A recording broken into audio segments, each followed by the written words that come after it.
Reports, Ms. Plaskett. Thank you very much, Mr. Chairman, and good morning to the witnesses.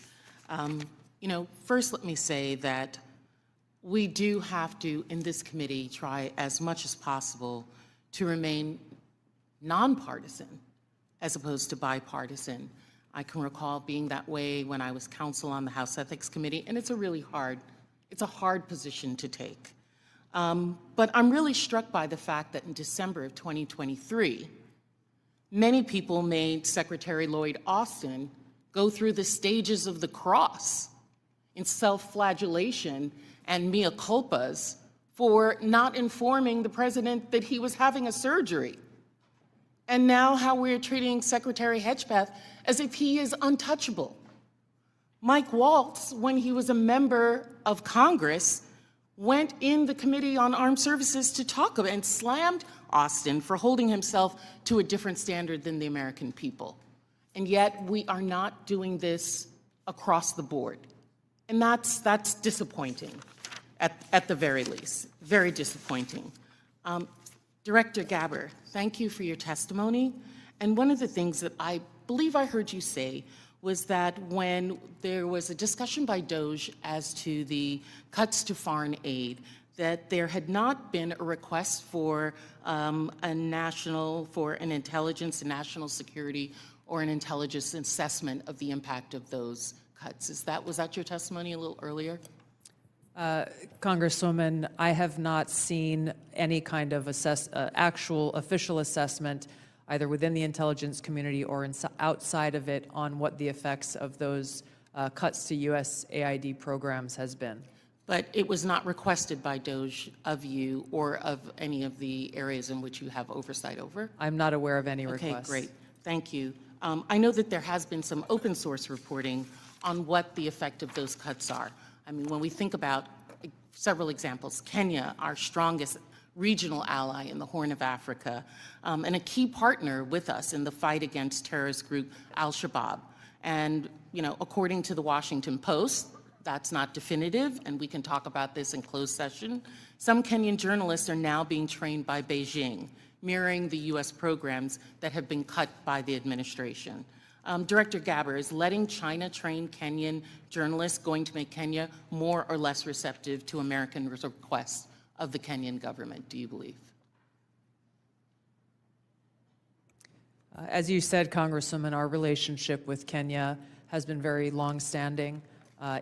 So do cuts of ours to train journalists in Kenya make them more or less, and Beijing having that make them more or less receptive? Clearly there is strategic competition taking place. I'll withhold my personal view to look at an official assessment. Well, I was asking for your director view, not your personal view.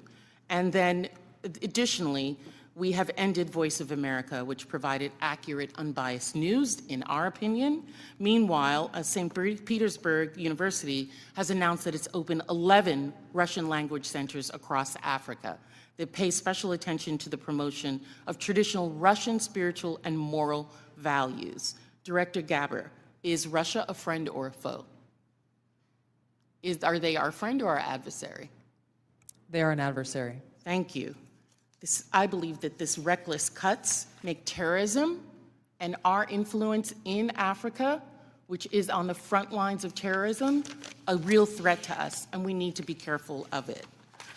Director Patel, one of the benefits of being here kind of in the middle is I get to hear other people's testimony and the questions that are asked. I know that Mr. Carson asked you questions specifically about the Counterterrorism Division. And we know that there has been some open source reporting that says that individuals within that division have been removed or been moved, not necessarily fired, but moved. Do you know if that is correct? I don't have any personal information on that, but people within the CTD component, which is a large component of the FBI, move all the time. And have they been moved? Are you able to get that information to us, whether they have or have not been moved? I'll go back to my team and see who has been moved. If you have a particular interest, we'll share it with you. Of course, we have an interest in Counterterrorism Division and movement of individuals within that. Because one of the other things I'm concerned about is you have stated, I believe in other areas, that the disbandment of certain sections of the FBI related to intel and breaking up components. Can you explain to us how you intend to do that, or what you would like to do and why? My intention is to reprioritize counterintelligence authorities and cyber capabilities to focus on violent crime and national security, and that's what I'm doing. The gentlewoman's time has expired. Thank you. The gentlewoman from Missouri, Madam, times for 5 minutes. Thank you, Mr. Chairman. If there's something I care as much about as the national security of the United States, it's the powers and prerogatives of this Congress and its oversight duties. So I want to spend a minute or so on yesterday's testimony in front of the Senate and direct these questions in particular to Director Patel and Director Gabbard. Yesterday, Senator Heinrich asked, did this conversation, referring to the signal chat, include information on weapons, packages, targets, or timing? Director Patel, you said not that I'm aware of. Director Gabbard, you said same answer. This morning we learned that the signal chat included the following update, forward-looking update from the Secretary of Defense. Time now, 11:44 Eastern Time. Weather is favorable. Just confirmed with CENTCOM. We are go for mission launch. 12:15 Eastern Time. F-18 launch. First strike package. 13:45 trigger-based F-18. First strike window starts. Target terrorist is at his known location, so should be on time. Also, strike drones launch. MQ-9s. 14:10. More F-18s launch. Second strike package. Do either of the directors want to reflect on their testimony yesterday in the context of what I just read? Sure. One, I was not on that signal chat. Two, I have not reviewed it. And three, as you just indicated, that was made public this morning. But Director, you didn't prior to yesterday's Senate. You were on this. You were on the signal chat, correct? No. Okay, but did you review the material on the signal chat? No, I wasn't Okay. on it. Director Gabbard. Yes, Ranking Member. My answer yesterday was based on my recollection, or the lack thereof, on the details that were posted there.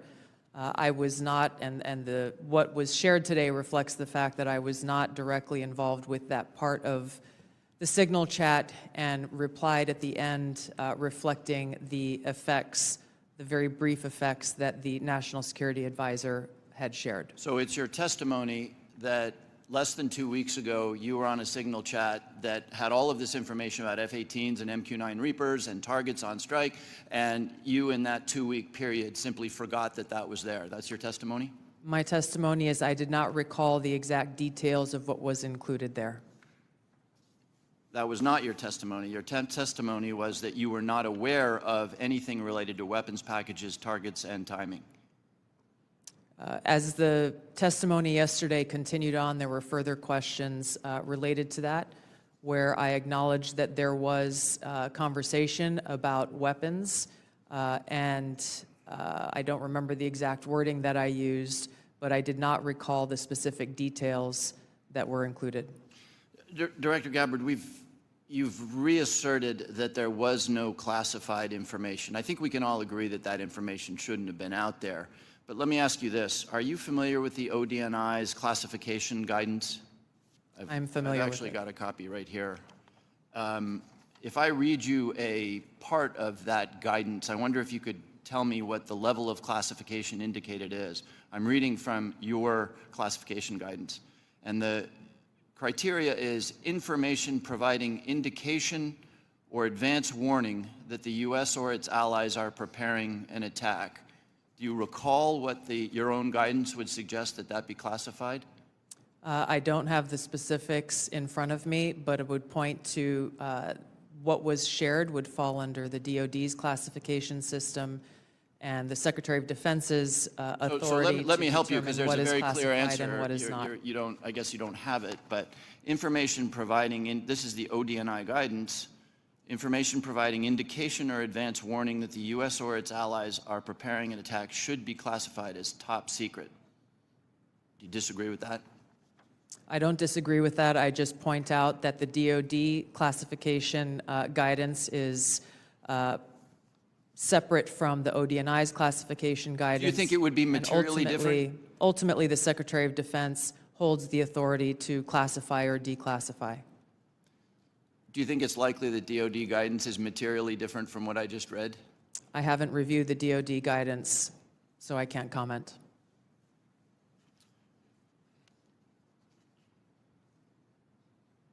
Director Gabbard, a lot of this suggests sort of a lack of sobriety. When there's punch emojis and fire emojis, it's a lack of sobriety.